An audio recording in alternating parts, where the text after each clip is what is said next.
नमस्कार दोस्तों। तो दोस्तों आज की इस वीडियो में आप सभी का स्वागत है। तो दोस्तों आज की इस वीडियो में मैं बात करने वाला हूं द्वितीय वर्ष की परीक्षाओं को लेकर।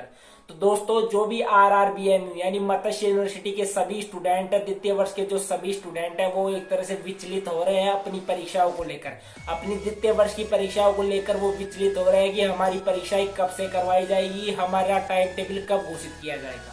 तो आप सभी दोस्तों को मैं बताना चाहूंगा कि देखो दोस्तों, मैं कोई एग्जिट आपको डेट नहीं बता सकता, ना ही मुझे मालूम है कि एग्जिट आपकी परीक्षा कब से होने वाली है, क्योंकि आप सभी दोस्तों की यही आशा रहती है। हर यूट्यूबर से जो आपको ये इन्फॉर्मेशन देता है कि आपकी परीक्षाएं कब से होने वाली है, तो आपको यही आशा रहती है कि आपकी परीक्षाओं को लेकर ये हमें एग्जिट डेट बता दे कि उस दिन हमारी परीक्षाएं होने वाली है और उस दिन हमारा टाइम टेबल जारी होगा। तो आप यही अपेक्षा रखते हो हर यूट्यूबर से आपकी परीक्षाओं को लेकर।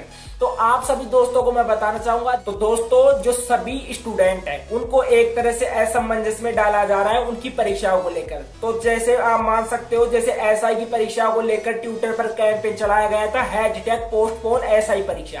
तो लेकिन जो एसआई परीक्षा को स्थगित करने के मामले को कोर्ट में ले जाया गया था और वहीं पर कोर्ट ने, जो वहां के मजिस्ट्रेट थे, उन्होंने उस फैसले को कैंसिल कर दिया है। यानी आपकी परीक्षाएं वही 15 या 16 सितंबर को आपकी परीक्षाएं होने वाली है। जैसे कि असमंजस की बात करें, आपकी जैसे द्वितीय वर्ष की परीक्षाएं आने वाली है और इसी के साथ फाइनल ईयर की परीक्षा चल रही है, बीएड की परीक्षा स्टार्ट कर दी 26 को आपकी जो रीट परीक्षाएं है। तो इनकी वजह से आपको काफी दिक्कतें झेलनी पड़ रही है। वो मैं सब कुछ आपका समझ रहा हूँ कि कितनी परेशानी हो रही है स्टूडेंट्स को अपनी परीक्षाओं को लेकर, क्योंकि उनको एक तरह से प्रतियोगी परीक्षाओं की भी तैयारियां करनी है और साथ ही में यूनिवर्सिटी की परीक्षाओं की भी तैयारियां करनी है। तो दोस्तों आप सभी को मैं बताना चाहूंगा, जो भी आरआरबीएमयू के छात्र है, जैसे कि मैं आप सभी को संभावनाएं बता सकता हूं, क्योंकि मैं आपको एग्जिट नहीं बता सकता हूं कि आपकी परीक्षाएं उस दिन हो सकती है, क्योंकि मैं कोई यूनिवर्सिटी का प्रोफेसर तो हूं नहीं कि आपको बिल्कुल एग्जिट बता दूंगा कि आपकी परीक्षाएं अक्टूबर में जाकर हो सकती है या सितंबर के लास्ट वीक में हो सकती है। क्योंकि जैसे कि मैंने आपको लास्ट वीडियो जो मैंने आपको बताया था कि आपकी जो परीक्षाएं वो कब से होंगी, जो भी आरआरबीएमयू के स्टूडेंट है, मत्स्य यूनिवर्सिटी के जो स्टूडेंट है, उनके लिए मैंने ऑलरेडी एक वीडियो बनाया था जिसमें बताया था कि आपकी परीक्षाएं अक्टूबर में जाकर हो सकती है। क्योंकि वहां पर भी मैंने आपको सभी को संभावनाएं बताई थी कि आपकी परीक्षाएं अक्टूबर में जाकर हो सकती है। तो उससे बड़ी बात कि आपको अपनी पढ़ाई पर ध्यान देना है। आपको ये ध्यान नहीं देना कि आपकी परीक्षाएं कब से होने वाली है और टाइम टेबल कब जारी होने वाला है, क्योंकि दोस्तों यूनिवर्सिटी का कोई विश्वास नहीं है। क्योंकि आप जैसे मान सकते हो, जो भी प्रतियोगी परीक्षाओं के जो स्टूडेंट थे, कॉम्पिटिशन की तैयारी कर रहे थे, उनको एक तरह से असमंजस में डाल दिया गया है। ना तो वो एक तरह से, जैसे बीएड के स्टूडेंट्स के लिए आप एग्जांपल मान लीजिए, जैसे बीएड के स्टूडेंट्स की 16 से जैसे इंटर्नशिप स्टार्ट कर दी गई, 20 से उनके मेन एग्जाम पेपर स्टार्ट कर दिए गए, साथ ही में 26 सितंबर को उनकी रीट परीक्षा है। अब आप ही सोचिए वो किन किन की तैयारियां कर सकते हैं। मतलब कि एक तरह से वो असमंजस में पड़ गए।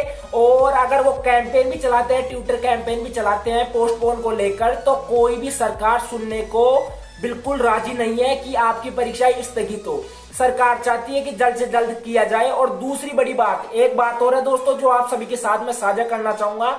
जैसे कि अभी राजस्थान में चुनाव चल रहे थे, जो सरपंच के चुनाव चल रहे थे, उनमें एक भी कोरोना का पेशेंट नहीं आ रहा था। जैसे ही चुनाव खत्म हो गए, अब दिन प्रतिदिन आपके कोरोना के केसेज और मिल जाएंगे। आए दिन नई नई खबरें आ रही है, उनमें आपको कोरोना के पेशेंट मिल जाएंगे। जैसे ही आप मान सकते हो, एग्जाम्पल के लिए अलवर में ही 2 पेशेंट मिले हैं कोरोना के।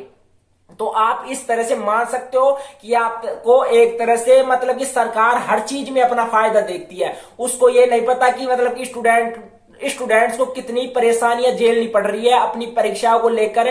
तो आप सभी दोस्तों को मैं यही गाइड करूंगा कि आप अपनी पढ़ाई को रेगुलर बनाए रखें। आप जितना भी पढ़ सकते हैं पढ़िए, क्योंकि आप पहले से जब प्रिपेयर रहोगे तो आपकी परीक्षाओं की डेट चाहे कभी भी घोषित की जाए, कभी आपका टाइम टेबल आए, तो आप पहले से ही प्रिपेयर रहोगे अपनी परीक्षाओं को लेकर, अपने पेपर को लेकर। तो आपको असमंजस में बिल्कुल भी नहीं पड़ना है दोस्तों। इन्हें मतलब कि एक तरह से जो आपकी प्रतियोगी परीक्षा चल रही है, वो भी द्वितीय वर्ष की स्टूडेंट है, आप सभी को यही गाइड करूंगा कि आप अपनी पढ़ाई पर सुचारू रूप से पढ़िए। जितना आप पढ़ सकते हो आप पढ़िए, क्योंकि आपको कन्फर्म रूप से आपको पता है कि आपकी परीक्षाएं कन्फर्म 100% होने वाली है, द्वितीय वर्ष की परीक्षाएं। फिर भी आप पूछ रहे हो कि आपकी परीक्षाएं कब होंगी, कि हमारी परीक्षाएं कब होंगी, क्योंकि क्योंकि हर यूनिवर्सिटी धीरे धीरे अपना जो सेकंड ईयर का टाइम टेबल है वो घोषित कर रही है, परीक्षाओं की तिथियां भी घोषित कर रही है और वो धीरे धीरे स्टूडेंट्स को राहत देती जा रही है।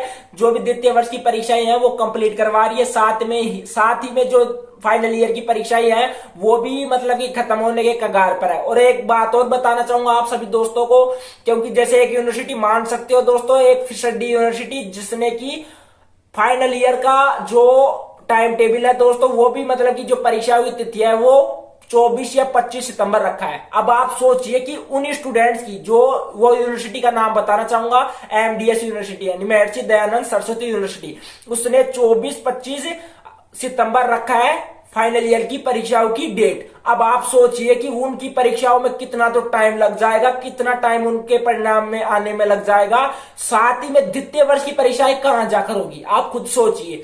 तो दोस्तों आपको इन चीजों पर बिल्कुल भी ध्यान नहीं देना है, आपको अपनी पढ़ाई पर ध्यान देना है। जितना आप पढ़ सकते हो आप पढ़िए, आपको पहले से अपने आप को प्रिपेयर करके रखना है। जैसे ही एग्जाम आते हैं तो आप उसके लिए पहले से प्रिपेयर रहोगे तो आपको किसी भी प्रकार की कोई भी दिक्कत नहीं आएगी। और अगर आप पढ़ गए किसी भी असमंजस में तो आपको भारी नुकसान उठाना पड़ सकता है। और जाते जाते चैनल को सब्सक्राइब जरूर कर लेना। तो बस आज के लिए इतना ही, तो गुड बाय दोस्तों।